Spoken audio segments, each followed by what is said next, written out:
When I was a kid, I thought beer was this: Wonder Bread. Flat, generic, boring, and indistinguishable. I thought that was the whole story. But then I grew up and came to college in Colorado. Colorado's become the home or the mecca for craft brewing. I think Colorado has just as much credibility in the beer world now as far as being deepest in the flame. There's been a lot of great brewers that have come into the state or from the state. The more time I spent immersed in what had apparently become the craft brewing epicenter of America, a pleasant, albeit surprising fact began to dawn on me.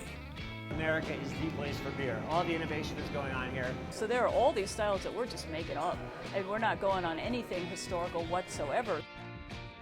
There is something American about the idea of taking risks and pushing envelopes and experimentation that I think that brewers hold and also the craft beer drinker holds. Another thing that sets craft brewers apart from the major brewers is that we all value being part of our individual communities. And we like to have that kind of give and take that, yeah, people drink our beer, but they know about us. They know somebody at the brewery. They know somebody who works there. There's a personality to the brewery. And that's one area that multinational corporations will never have.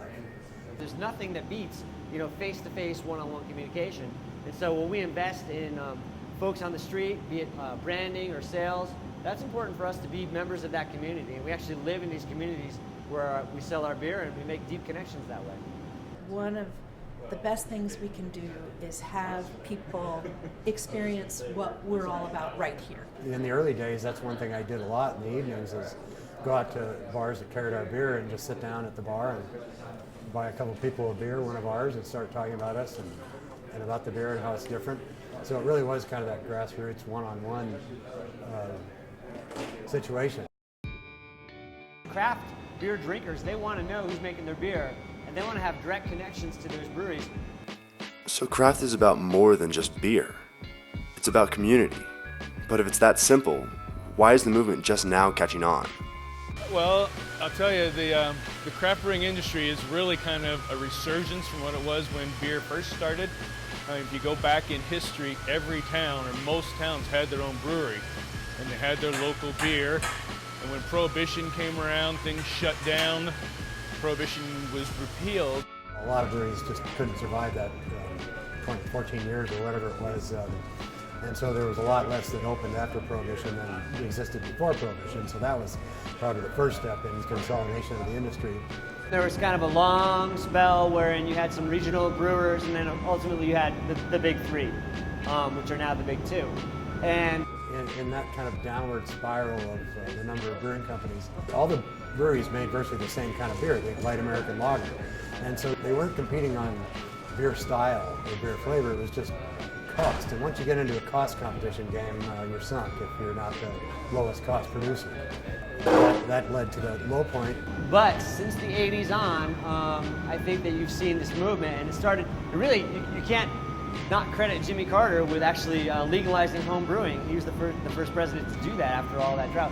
And it got interest back going, and it got people engaged in brewing and wanting to know more about it. What is happening now is that people are going back to their roots of small local breweries, specialty beer. And so I think what we're really just seeing is coming back full circle. I think there really is no typical craft beer drinker. I mean, it's across the board at this point. It was a movement from west to east in a lot of ways, and there's definitely the East Coast is all caught up, and there's some beautiful craft brewing everywhere. I think it's a combination of things that are really sort of driving together to create this perfect storm of craft beer. Is it exactly the right time, right place for the current population that's moving up? I do think tastes are shifting. I think people are looking for more variety, more one-offs, certainly more local, more high quality, more handcrafted in a lot of their food. But then you go to the other side, the connecting with the values, and I think that's the other big part of it. They're not only looking for interesting tastes, they really want to feel connected to whatever it is they're consuming. Overall, I think what really drives them is that passion for craft beer, for the industry. Best job in the world. It was interesting when I started this job, I was from a background in journalism, and I thought, I don't know if I could do the same thing. Journalism's great, you do something different every day. But I came here and I found all these people from different backgrounds who were super passionate about what they do.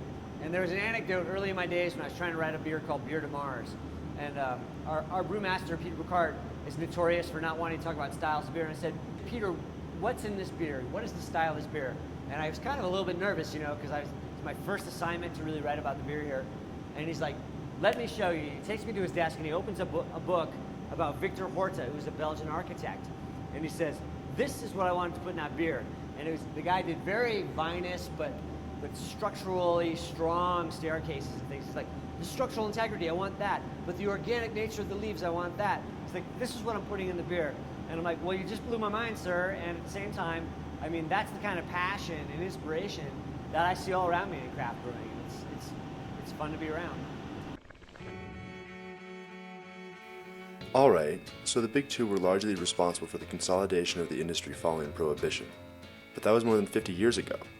With all this talk of passion, where do they fit in the equation today?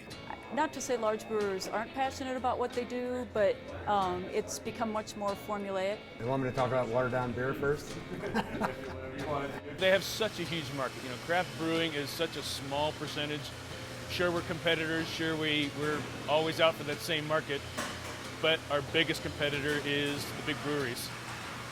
And that's who we're going after, and we all want to make sure that we're taking that share away from them and educating more people into what craft beer is all about. You know, there's only so much shelf space out there, only so many tap handles, but there's more and more beers that are trying to fill those spaces. Right now, there are 2,400 craft and microbreweries in this country, and there are applications online for 1,500 more to come online. The growth has been kept at a level where new breweries can open up, existing breweries can grow, and everybody can do well. There was a famous speech at this point, where our founder, Kim Jordan, 10 years ago at the Craft Brewers Conference said, collectively we should grow into 10% of the market, all of craft brewing. And right now, today, 10 years later, we're at 7%. At the time she made that forecast, we were at about, I think, 3.5%. So the growth has been impressive. It's the fastest growing segment of all beer consumed in the country. But if you look at the overall number of in the United States, it was down 0.5% or down 1% last year in volume.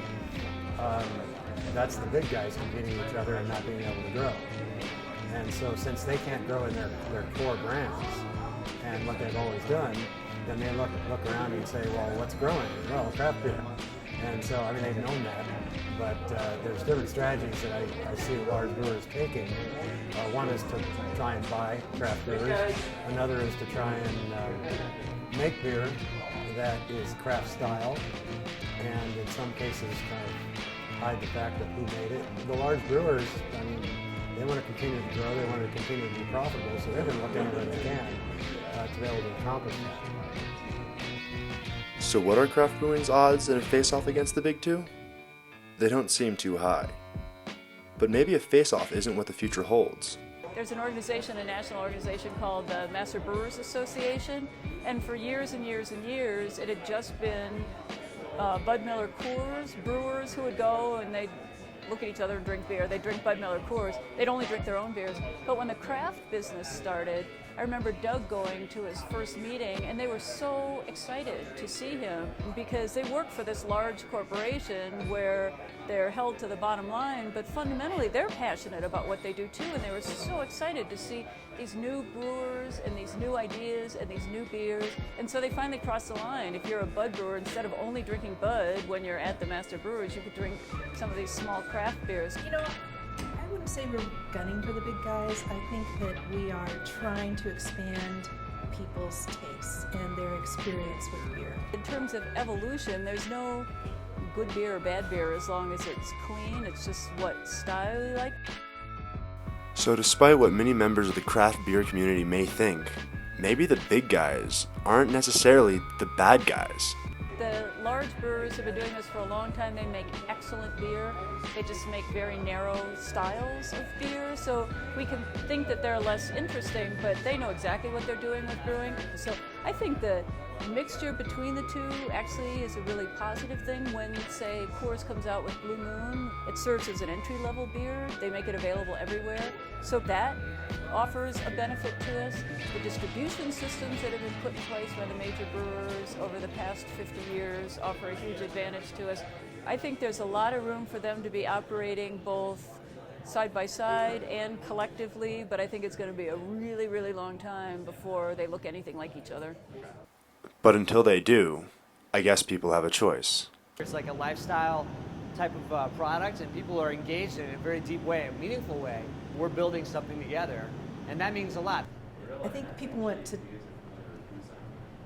drink something that they believe in the company and that they believe in how it's made and that they respect, as well as it tastes really good.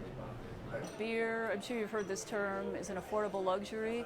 So it doesn't cost you that much to get a six-pack, whether you're getting a $4.99 Busch Light or a $9.99 Odell IPA. It's still, relatively speaking, it's not a lot of cash out of your pocket.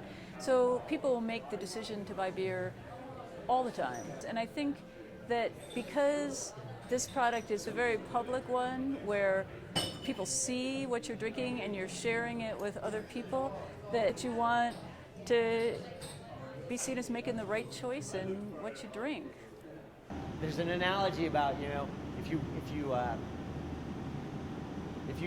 eat Wonder Bread your whole life and then you experience a nice local rye and then you decide, oh yeah, this is where I want to be, it's hard to go back to Wonder Bread. And I think that more and more people that find themselves in the craft brewing are not likely to leave that category.